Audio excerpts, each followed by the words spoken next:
তবে রাজনীতি করতে গিয়ে নিজের সন্তানটাকে এতিম বানাবেন না, রাজনীতি করতে গিয়ে নিজের বাম্মাকে পুত্রহারা বানাবেন না। আপনি মারা গেলে আপনার সন্তানটা এতিম হয়ে যাবে, আপনি মারা গেলে আপনার বউটা বেওয়া হয়ে যাবে, আপনি মারা গেলে আপনার বাম্মা পিতাহারা সন্তানহারা হয়ে যাবে।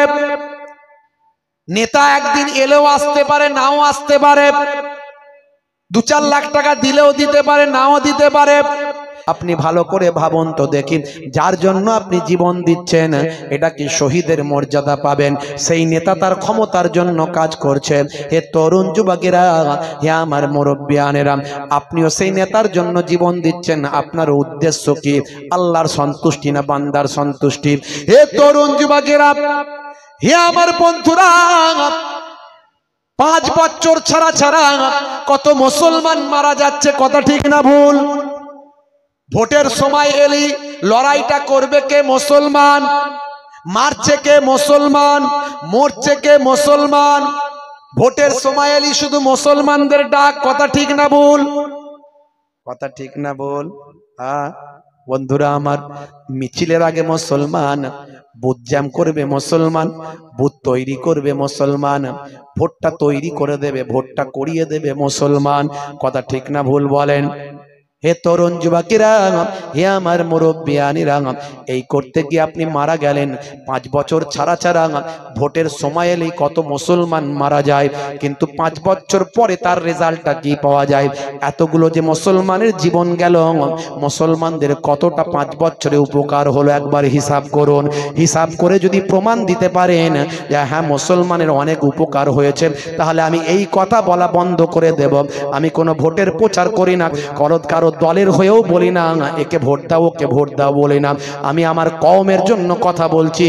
প্রত্যেক 5 বছর ছাড়া ছাড়া আমার কওমের কতগুলো নিরীহ ছেলের জীবন যায় একবার ভাবুন। কথা ঠিক না ভুল বলেন? কথা ঠিক না ভুল বলেন? আপনি ভাবছেন আমি জীবন দিচ্ছি মুসলমানদের উপকার হবে, 5 বছরে কি উপকার হয়েছে আমাকে হিসাব দেবে। কি উপকার করতে পেরেছেন? কতটা ডেভেলপমেন্ট হয়েছে?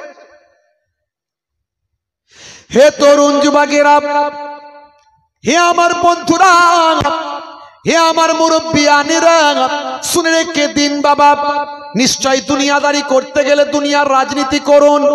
আমি রাজনীতি করতে বারণ করছি না, নিশ্চয় রাজনীতি করুন, তবে রাজনীতি করতে গিয়ে নিজের সন্তানটাকে এতিম বানাবেন না, রাজনীতি করতে গিয়ে নিজের বাম্মাকে পুত্রহারা বানাবেন না, রাজনীতি করতে গিয়ে নিজের ভাই আমার স্ত্রীকে বেওয়া বানাবেন না। আমার বক্তব্য শুধু এইখানে। হে তরুণ যুবকেরা, হে আমার মুরব্বিয়ানেরা, শুনে রেখে দিন বাবা, জেনে রেখে দিন বাবা। হে মুসলমান, আজকে মুসলমান আমরা নবী ভুলে গিয়েছি, আল্লাহ ভুলে গিয়েছি, আল্লাহর নির্দেশনা ভুলে গিয়েছি।